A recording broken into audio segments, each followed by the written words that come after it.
तो बेटा इस क्वेश्चन की बात करेंगे हम इसमें।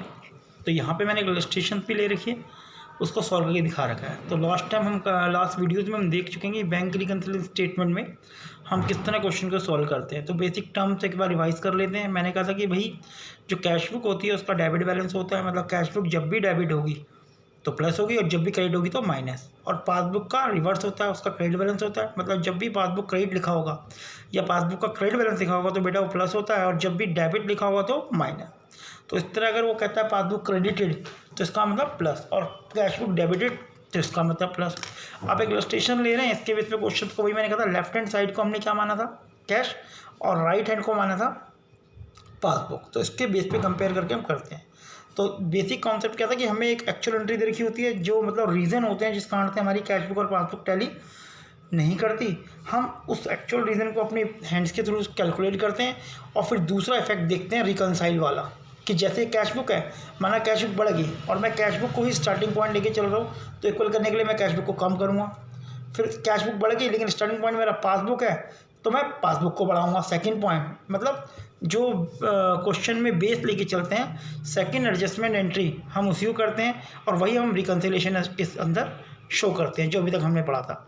अब इस क्वेश्चन में देखते हैं। देखो बेटा क्या बोला हुआ है, क्वेश्चन कह रहा है कि 30 जून 2016 को बैंक कॉलम ऑफ अनिल की कैश बुक का बैंक कॉलम जो है, कैश बुक का बैंक कॉलम आपको बैलेंस दिखा रहा है 8,250।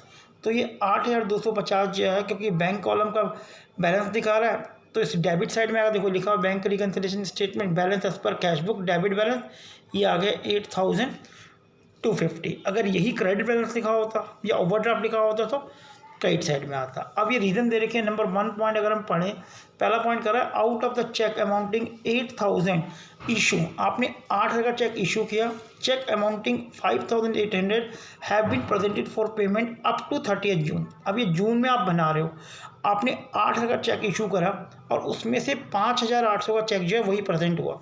तो बेटा जो प्रेजेंट हो गया उससे हमें कोई मतलब नहीं होता, जो प्रेजेंट नहीं हुआ उसको हम रिकन्सिलिएशन के अंदर दिखाते हैं। तो अगर हम बात करें कि चेक इशू किया, अगर आपने चेक इशू किया तो इसका मतलब आपकी कैश बुक में से 8,000 कम हुआ और पासबुक में से केवल 5,800 कम हुआ। तो मेन डिफरेंस कितना है, 8,000 माइनस 5,800। इस 8,000 में से 5,800 माइनस कर दो तो आपका बैलेंस बचा 2,200। तो इसका मतलब 2,200 कैश बुक से तो कम हुआ लेकिन पासबुक से कम नहीं हुआ। आपने कैश बुक से कम किया लेकिन पासबुक से कम नहीं किया। तो बेटा क्या करेंगे, इक्वल करने के लिए, क्योंकि बेस क्या है कैश बुक है ना, स्टार्टिंग पॉइंट देखो बैलेंस पर कैश बुक दे रखा है, balance as per cash book दे रखा है, तो दूसरी एंट्री हम कैश बुक में करेंगे। तो कैश बुक कम होगी, पासबुक नहीं हुई, तो कैश बुक को बढ़ा दोगे तो प्लस। तो देखो 2,200 रुपये ये प्लस कॉलम में आ गए।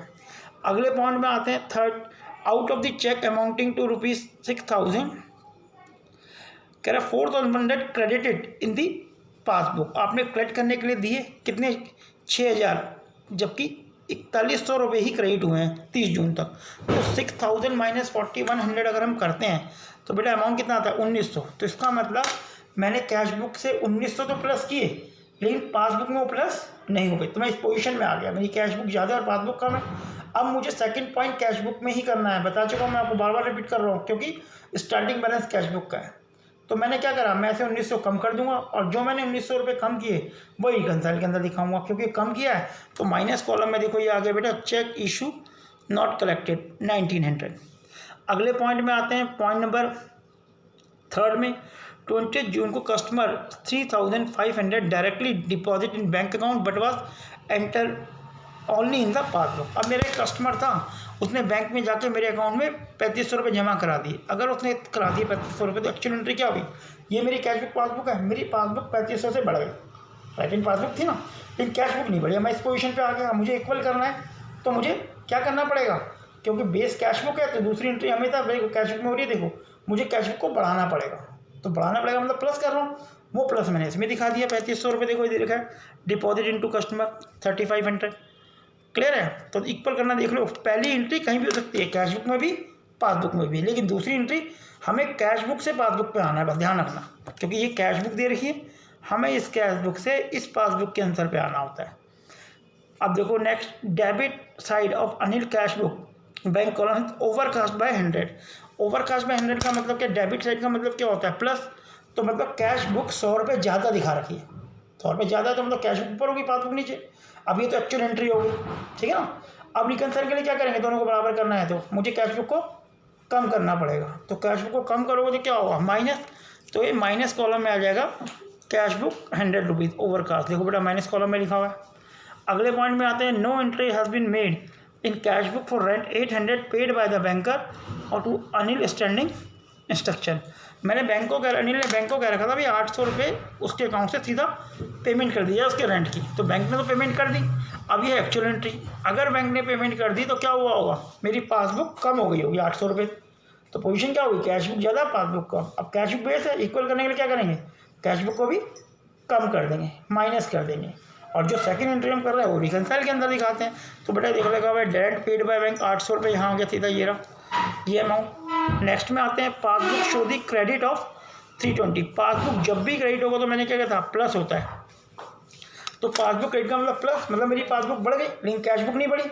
अब ये तो एक्चुअल एंट्री होगी, देखो आप देख रहे हो एक्चुअल एंट्री कैश बुक में भी हो रही है, पासबुक में भी। लेकिन दूसरी एंट्री मैं कैश बुक में कर रहा हूँ क्योंकि कैश बुक का मैं स्टार्टिंग पॉइंट है। तो कितने रुपए बढ़ गए मेरे, अगर 6 पॉइंट की बात करें 620 बढ़ गए। तो 620 पासबुक में प्लस हो गए, कैश बुक प्लस नहीं, तो कैश बुक नीचे पासबुक ऊपर। तो कैश बुक को भी इक्वल करेंगे, तो इसका मतलब प्लस करेंगे। तो प्लस कॉलम में देखो ये आ रखा है इंटरेस्ट क्रेडिट 320। फिर 40 ऑफ बैंक चार्जेस। अब बैंक चार्जेस है जो कि डेबिट बोला हुआ है, तो डेबिट का मतलब पासबुक से माइनस हो गए 20, लेकिन कैश बुक से माइनस नहीं हुए, ठीक है। अब एक्चुअल जो देखो एक्चुअल एंट्री के पासबुक में हो रही है क्योंकि पासबुक की एंट्री है, बैंक इंटरेस्ट पासबुक में होता है, बैंक चार्जेस पासबुक की होती है। अब मैं क्या करूँगा, इक्वल करने कैश बुक को भी कम कर दूँगा, और कैश बुक अगर मैं कम कर रहा हूँ तो माइनस कॉलम में ₹40 ही आ गए लास्ट में। अब मैंने इन सबका टोटल किया बेटा, तो इसका टोटल आया 14,270, इसका टोटल आया 2,840। अब इस अमाउंट को चाहे तो मैं यहाँ भी लिख सकता हूँ, देखो मैंने यहाँ करके करवाया आपको ऊपर लास्ट वाली लाइन में, उसने नीचे लिखा हुआ है, आप यहाँ लिख देना। और इस साइड जो बैलेंस आता है वो पॉजिटिव बैलेंस होता है, मतलब बैलेंस एज पर पासबुक। तो उसने नीचे लिखा हुआ कोई फर्क नहीं पड़ता, वो यहाँ लिखा है, मैंने उसे यहाँ लिखवाया था, ठीक है। तो एक बार अगर आपको एक्चुअल एंट्री और रिकंसाइल एंट्री की कमांड बन गई तो आपको प्रॉब्लम नहीं होगा। तो देख लीजिए एक बार क्वेश्चन को।